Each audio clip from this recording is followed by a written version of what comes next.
Good evening and welcome to our election-themed speaker series. We have a great panel today of LSR7 administrators who are here to talk to you about the April 4th, 2023 ballot item for the school district. My name is Katie Bergen. I'm the Executive Director of Public Relations, and I will be your host tonight. So our goal for today is information to help our community be informed about this ballot item, what it is, why we're proposing it, and what impact it would have on our school community. So we have a great panel for you tonight. I'm going to have each of our guests introduce themselves to you, starting with Dr. Buck.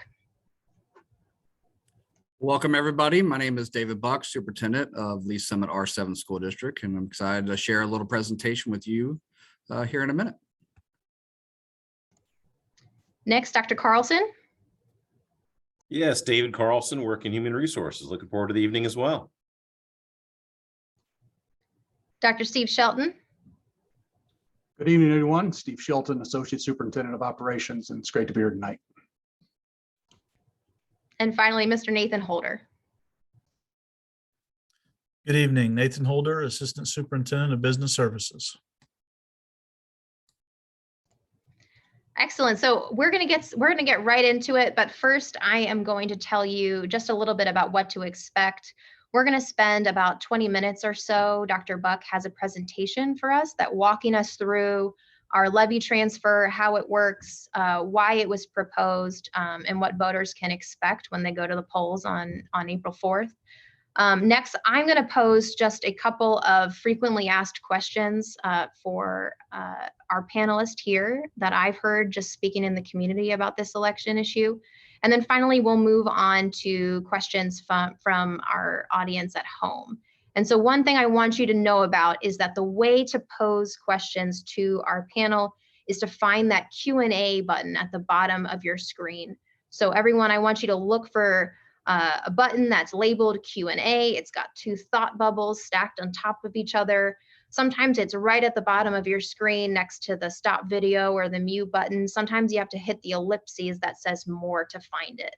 But that is the way for you to pose questions to our audience and not the chat box. Sometimes that's a common misunderstanding. And so you're welcome to pose questions throughout our presentation as we move along, and we will save those for the last 20 minutes of our presentation. Finally, I would just ask that our audience ask relevant questions. Our presentation is on that April 4th levy transfer, and that's what we're here to answer questions about. So without further ado, I'm going to pass it on to Dr. Buck, who is going to share a brief presentation with us. Dr. Buck, here's to you. Thank you, Katie. I'm going to attempt to share my screen now. And hopefully you can see that. And yes, I'm getting nods, so that's good. I'm going to give a little bit of a presentation. Let me get everyone's face off my screen so I can see it well. So there we go. All right. So what I'm going to share with you is that we do have a question on the ballot April 4th. It's a simple majority ballot, and it's 100% to support staff salary improvements. I will start with, and I'll have this slide in here twice because I want to make this point very clear, is that regardless if this passes or not, it will have no impact on your tax bill come December. So this is looking at property tax and trying to ask to increase the operating levy by 20 cents with a corresponding decrease of 20 cents in the debt service levy, keeping the overall operating levy the exact same. If you apply that to this past year, that had been $5.31. The calculation will be different this year, but it will be different. It'll be the same difference regardless if it passes or not. Now, the question I do get sometimes is, will I pay more taxes? That I cannot tell you. If you bought a new car before January 1st, if you bought a new bass boat, if you added a third bathroom, or your assessed valuation goes up, your taxes will go up, but it'll go up the exact same whether this passes or doesn't pass. So it's a zero impact to voters, this 20-cent transfer. This timeline says it kind of starts in summer of 2022, but it actually started before that. We were looking at teacher salaries last year, and we haven't raised the base salary since 2019. And so we started talking about potential things we could do differently. And that came to me in August, bringing to the School Board of Education a recommendation of a couple choices that they could consider. They asked me to get feedback from 3 groups: the Citizen Advisory Committee, the Business Roundtable, and Team Lee Summit. And then we went on a tour of 47 speaking engagements within the district to reach 2,973 employees as well. The culminating in everyone agreeing as far as those Citizen Advisory Committee, Business Roundtable, and Team Lee Summit unanimously chose the same vehicle and said we should do it. And that's this levy transfer that's before you now. December 15th, the Board of Education voted to approve the transfer language to go on the April 4th ballot, and it is now on the ballot. So the voters get to choose on April 4th whether it passes, and it's a simple majority question.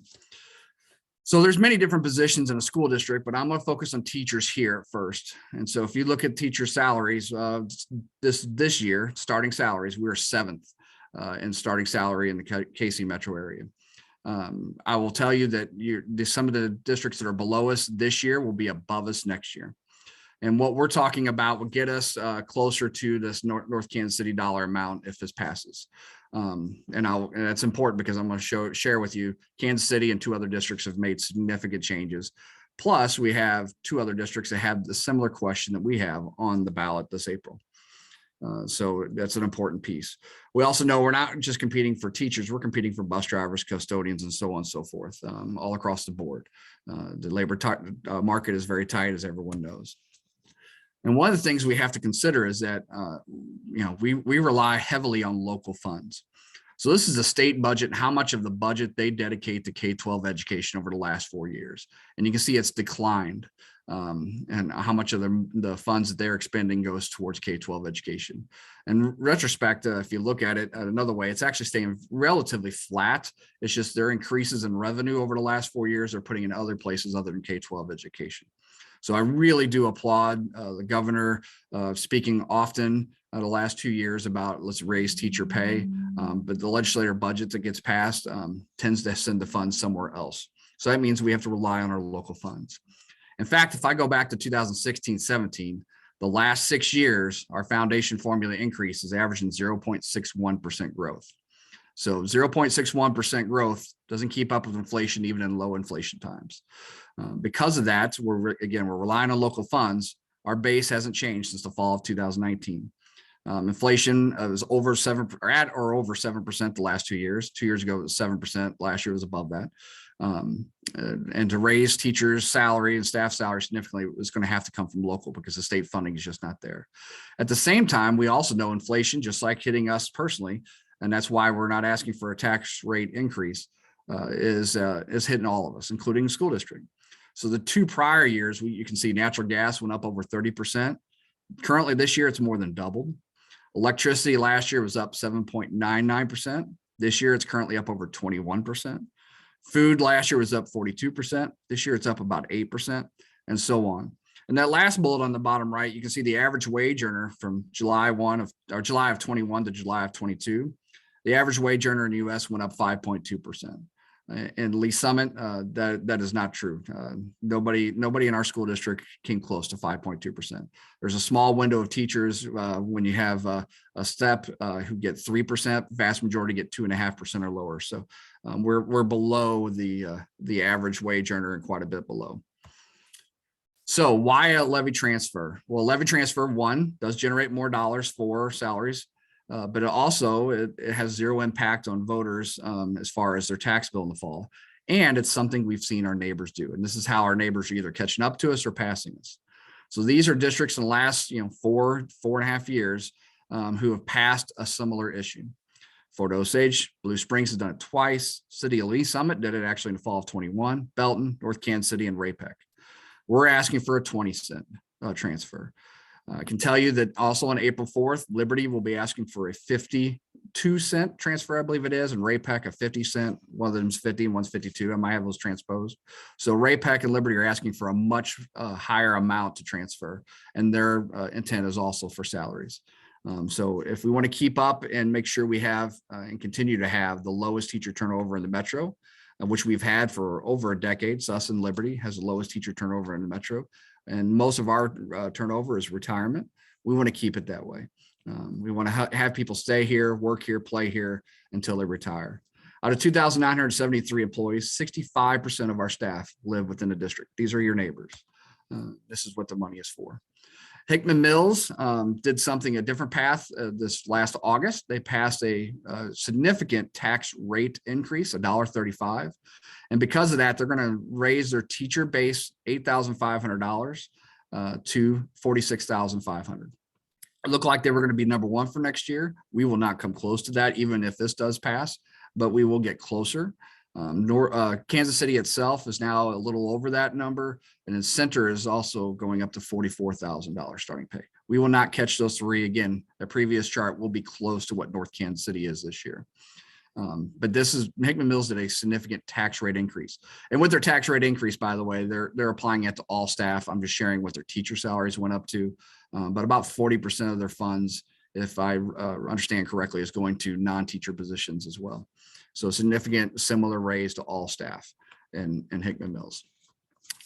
Are we at, one of the myths when we go around, I think I've had over 70 speaking engagements leading up to this election now, is we have the highest taxes around. We do not. We're towards one of the lowest tax rates in the county. And then if I look at the big six, these are the districts bigger than 10,000, not counting Kansas City because they don't get to set their tax rate following the state formula. They have to, a judge sets it for them. But if you can see, we're the orange there on the left-hand side, that's Lee Summit, that $5.31 rounding up. You can see Park Hill, Independence, North Kansas City, Blue Springs, and Liberty all have a higher tax rate. So we are actually a low tax rate district in the area. And our tax rate has been dropping. This is the last 10 years. So I want to make this point. So in FY19 to FY20, what happened in 2019? The county assessor had a large increase in assessed valuation throughout Jackson County. When you have that, we're not allowed to go up above 5% on existing property, existing assessed valuation as a collective. And so that means we have to lower our tax rate so we can't collect more than 5% more than we did the prior year on existing. So that just lets you know that if this was a 19% increase, that meant we had to drop our tax rate. So that's why I'm saying if we use this year's data, it would be $5.31. But next year data, regardless if it passes or not, the calculation will be the same, and we'll look at where we are at for next year. So again, come back to this slide. Whether it passes or doesn't pass, your tax bill will be the same. Has no impact to voters, but it does have a significant impact on the salaries we can offer our staff. Here is the actual question that's going to be on the ballot before you. State law requires it be written a certain way. I wish it was more plain talk, but that's not the way state law is. And it says, shall the Board of Education of reorganized school district number 7 of Jackson County, Missouri, Lee Summit, be authorized to increase the operating tax levy by 20 cents per $100 of assessed valuation according to the 2023 assessment in order to increase compensation for employees to attract and retain quality faculty and staff. If this question is approved, the operating tax levy is estimated to be, and it gives the amounts, and then there's no net increase in the overall tax levy. So this is what you'll have in front of you when you come to the ballot, into the ballot booth on April 4th. What's the one downfall? There's only one for us, and that means we can borrow less in the future. So if we consider we have 3% growth a year to 2025, and we'll probably have the next bonding capacity bond issue, no tax rate bond issue in front of us, it would lower it by 50 million. We could borrow, instead of 250 million, we could borrow 200 million. That number is based on 3% growth. But we know if we increase faster than 3%, those numbers both go up. Give you an example. If you know where St. Luke's East Hospital is across the highway at 470, there's a new approved development by the city called Discovery Park. It's a nearly $1 billion development. When it's completed, and it'll take a while for it to be completed, that would add $48 million to both these numbers. So you can see with growth comes higher bonding capacity.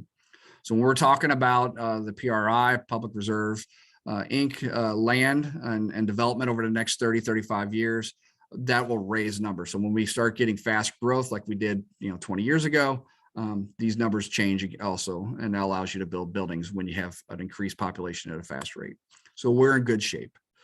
But by lowering it, you gain another $5.4 million you can add to salaries. And that's what this question is asking before you.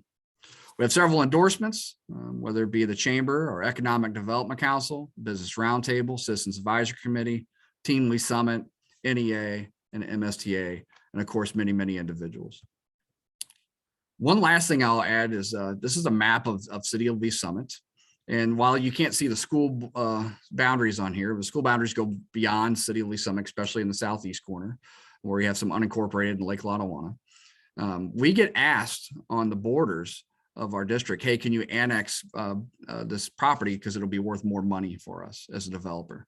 That's not something you can just enter to. In fact, our community and the community that has the other school district would both have to get it on the ballot, do a petition signatures, and then both would have to pass it, or if one passed it, the state would have to arbitrate to see which one won.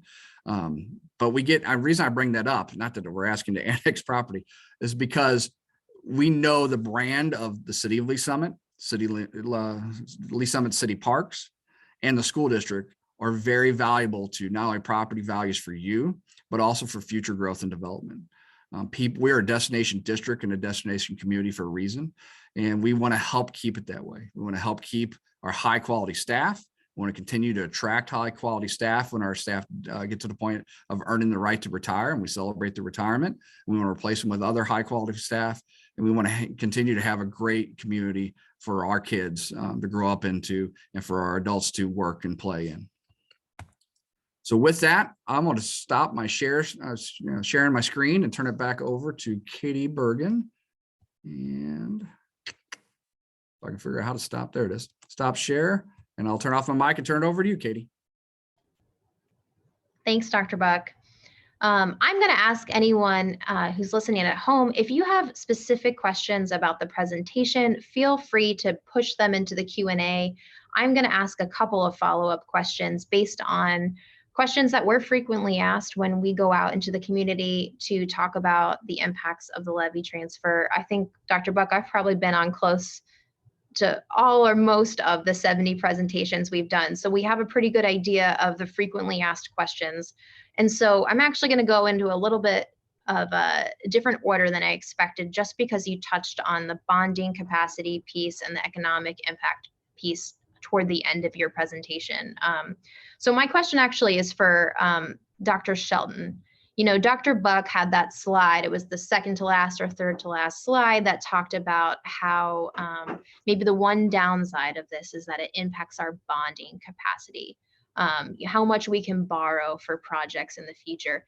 Can you just talk about why LSR 7 would be comfortable with a lower debt service levy? Why we feel like we can propose making our debt service a little bit lower at this time? Definitely, Katie, thank you. First, let me tie back to what Dr. Buck shared. This is an opportunity.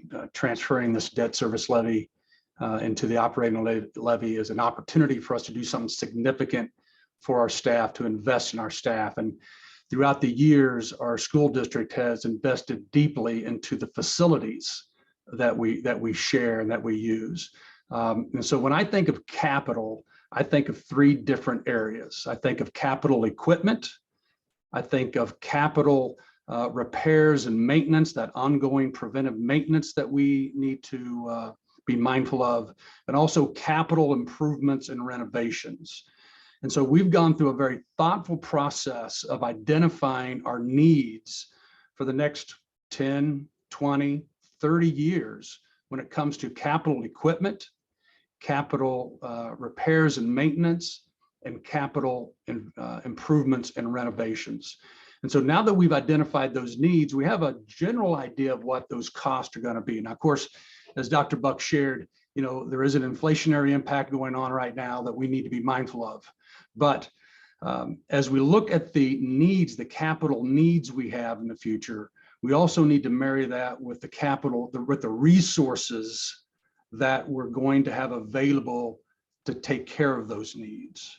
And as we look at those needs that we have, but we also look at the potential resources we have in the future, we believe that number of currently going from $250 million in bonding capacity to $200 million in bonding capacity will meet those needs, not only in the near future of 2025 as we think about a potential bond question going to the voters, but also in 2030, 2035, 2040 as we project out. And as Dr. Buck has shared, we do anticipate just by natural process of growth over time that our assessed valuation will increase, which that 200 million will increase to even a higher number. And we do have, as Dr. Buck shared, a significant opportunity for growth in our community and in our school district. We are a destination district, not just for families, not just for teachers and staff, but we're also a destination district for commercial opportunities. And so we're seeing growth in the commercial activity in our school district, commercial, we're seeing growth in residential, and along with that then becomes personal property growth. And all that comes together to increase our assessed valuation. And as our assessed valuation grows, our bonding capacity grows, and we're going to be able to meet our needs that we've identified. Now, part of that need that we anticipate is right now our demographer is telling us that our enrollment is going to be fairly flat or a small level of growth over time, very manageable growth. And so that allows us then to dedicate more of our funds, our capital funds, into that preventive maintenance, that repair and maintenance that I talked about, HVAC units, windows, doors, electricity, plumbing, those buildings that we already have, we've made those investments, and we want to continue to invest in those buildings so that our teachers and students and our community have wonderful buildings to come into. And also invest in the equipment that our teachers use, like kilns in the art room, or lathes in our industrial tech classes, in our robotics programs, all the equipment they need. And so those are just examples of where we have capital equipment needs. We have capital renovations and improvements. Possibly we might need to add on to a building here and there, or add an instructional space, just based on some growth or maybe even some programming additions. But we really believe that based on our identified needs and the identified bonding capacity now and projected in the future, we will have plenty of resources to meet our capital needs.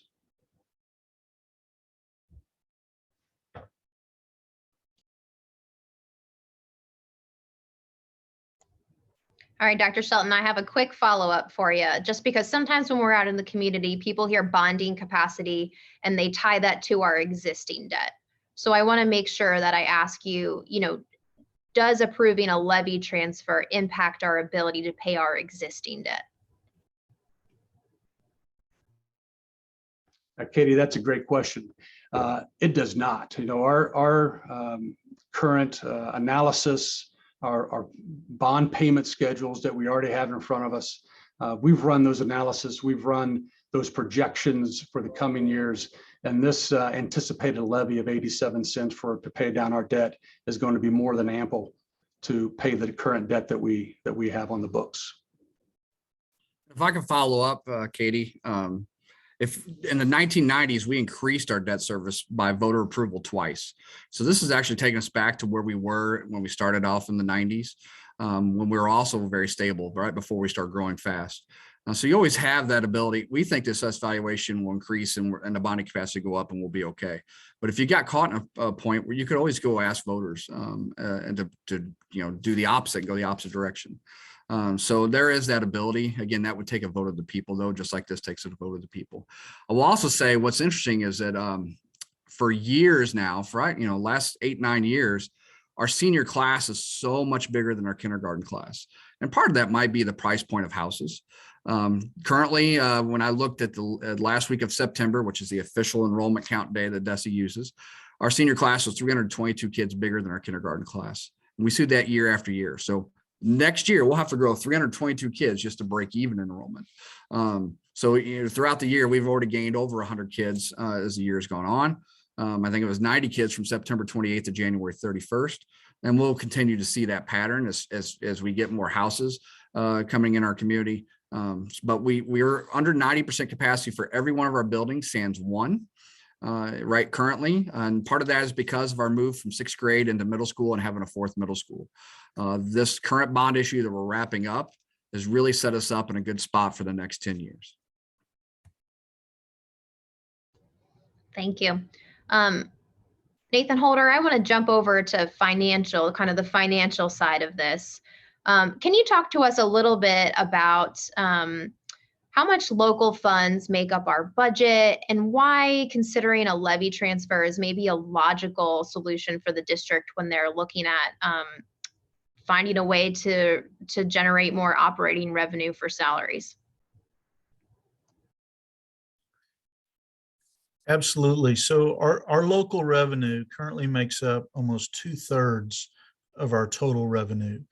Dr. Buck shared the slide earlier looking at state revenue and how the percent of the overall state budget. And so we have felt that impact a little bit too, and that our overall state revenue has really not been increasing. So because we rely on local revenue, and it is a very consistent stream of revenue for us, the idea of the levy transfer creates recurring revenue. And the reason that is so important is because when we are dedicating salary increases, which is what we are doing with the 5.4 million, those are recurring expenses. So that's not just for next year, that will go on into the future. When you build a building, obviously you hope that lasts for, at least 50 years, if not a lot longer than that. So that can be viewed as sometimes a one-time expense. With operating expenditures, when it is, in particular, when it's going to salaries, that's a recurring expenditure. And so this allows us to move to 20 cents, which will then create recurring revenue for the district. So we can continue to afford the raises that we're giving next school year on into the future. One question, Nathan, that I often have heard in the community is just about our ballot language. And so, we're telling people this doesn't impact the overall tax rate, that it's not an increase or a decrease, that the tax rate's staying the same. But our ballot language, our voters are actually going to see the word increase, and then they'll see the word decrease a little later. Can you explain a little bit just why our ballot language is worded the way that it is? Certainly, as Dr. Buck alluded to earlier, primarily ballot language is driven by state statute requirements in terms of how it has to be worded. But in essence, we are asking to increase the operating ceiling 20 cents. But we are going to decrease the debt service levy, the corresponding 20 cents. And that's why we know it's so important. It's one of the main reasons why we're doing this tonight, and that we have spoken to so many community groups in the last 2 months, because we want to get that message out. Communication is so important, because we don't want a voter to go in and not having heard about it, because we know sometimes if you see the word increase, we don't want anybody to stop there. We want them to know the full picture of the question, and that yes, we are asking to increase it by 20 cents, but we are going to lower the debt service, the corresponding amount, so that there's no increase to the overall tax rate. Excellent. Dr. Carlson, I'm coming to you next. We know that, as Dr. Buck has shared, approval of the levy transfer would reallocate about $5.4 million from debt service to operating, that the district then could use to increase staff salaries. And then I think the next question, the logical question is, well, what next? How will those increases be distributed amongst staff? And so we have a process that some people in our community may be familiar with called the Teamly Summit process. That is the process that certainly guides salary recommendations in the district on a regular year. So I was hoping you could tell us a little bit about the process for salary distribution and Teamly Summit's role in that. Certainly, yes. Good questions. So, Team Lee Summit is a group of 15 members with some non-voting members. And those 15 members are 5 teachers, 5 administrators, and then 5 support and professional staff members. We also have some non-voting members, the superintendent, some other representatives. Yourself, Katie, is on there to help us with communication. And that group meets every year throughout the year to talk about quality of work-life issues. And one of the goals is a competitive, market competitive, and affordable compensation package. You know, you guys hear it said all the time, our biggest investment is our people. That makes up the vast majority of our budget. So each year, Team Lee Summit will take a look at budgeted dollars to see how those can be distributed to maintain a competitive and affordable compensation package. And this year, Team Lee Summit worked really hard. We spent really the vast majority of our meetings all the way up until our last meeting just over a week ago, really wrestling with what's the recommendation going to be to the superintendent and then the Board of Education. So we looked at data, we looked at market, we looked at our salary schedules and some high need areas, places we've had vacancies. And that really starts in 3 ways. 1 is step movement. 2 is making some adjustments for us to be market competitive. And then Team Lee Summit then allocated the remainder of the dollars for enhancements. And I'm going to ask a follow-up question that we've heard quite frequently in the community. You know, this Team Lee Summit recommendation will go to the board, but generally speaking, you know, are salary increases being considered for groups outside of teachers? You know, what does the district mean when they talk about increases for staff?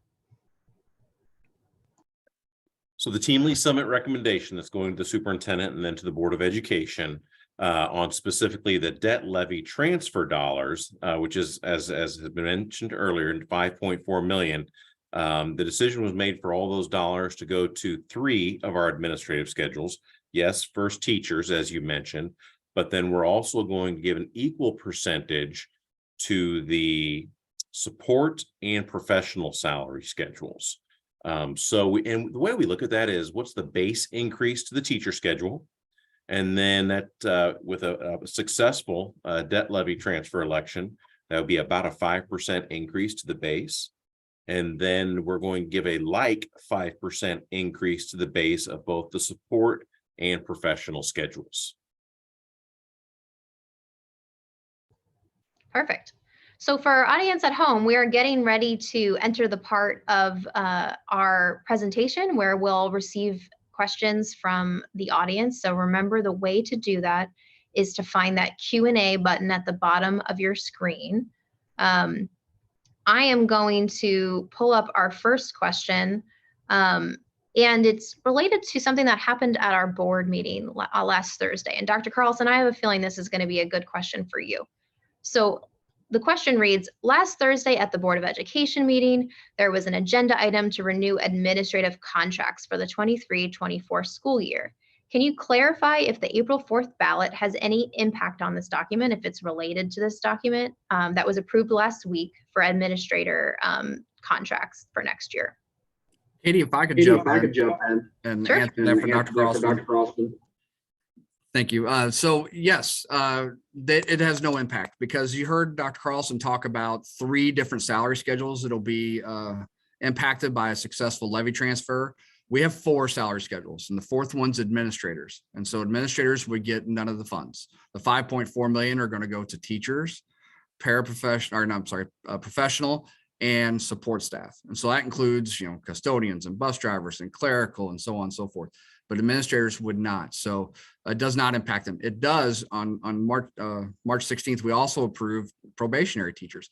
It would have an impact on their salaries in a positive way if it passes.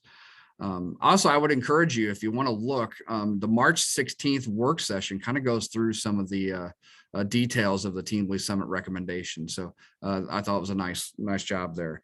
I want to thank Team Lee Summit. It's been around for about a quarter of a century now. Dr. Carlson probably could tell me exact number of years.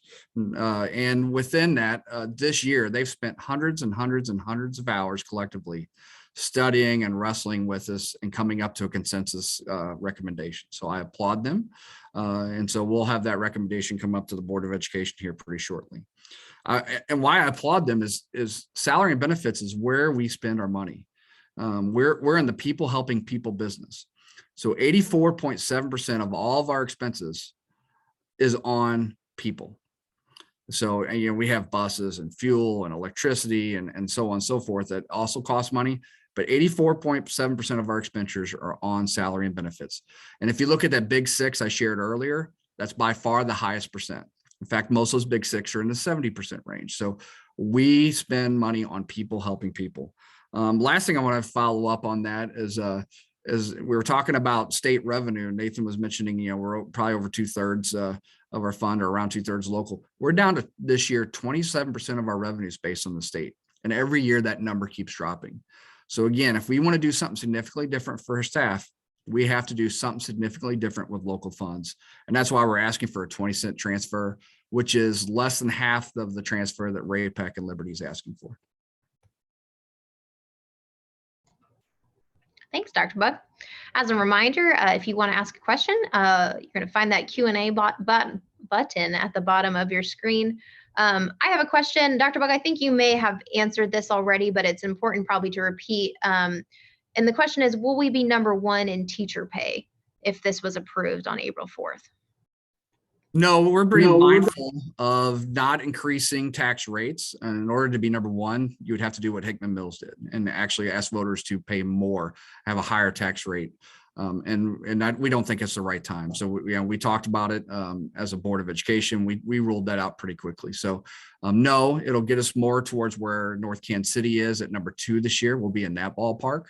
And then knowing that Kansas City will still be ahead of us, and then Hickman Mills and as center are both going to pass North Kansas City number for next year. So it is helping us get closer up in that rankings, but it is not going to get us #1. In fact, we'll probably still be $4,000 starting salary behind Hickman Mills. One question that I would just want to address as a public relations leader in the district is, how can you find polling information? How can you find your ballot? And so I'm going to just shoot everyone a link really quickly. The Missouri Secretary of State's website has a voter outreach portal, and it's a great resource for anyone who wants to be able to pull up their polling location, remind themselves of what's going to appear on their ballot. Not only will voters in Lee Summit consider school district levy transfer, there's also no tax rate increase bond issues for the city. So if folks want to read that language, you're able to access a ballot and take a look at it ahead of the election using this link. Find your polling location, confirm voter registration information using this link. Another question I've often gotten asked is just how can you find more information about this ballot item? And so I would just want all of our audience members at home to know about our informative website, lsr7.org/ballot. You can go there and find frequently asked questions, graphics, election video that explains levy transfers. There are a lot of resources for our community members who want to ensure that they understand the mechanisms of levy transfers. Panelists, I don't see any other questions for us, so I hope that means that we informed our community well. I want to thank each of you for your time, and also just thank our audience members at home for their time, and just remind you that if you again have questions about our ballot issue, you can go to lsr7.org/ballot, or you can email us. We're happy to answer any questions for you directly. Thanks everyone for tuning in. Have a great night.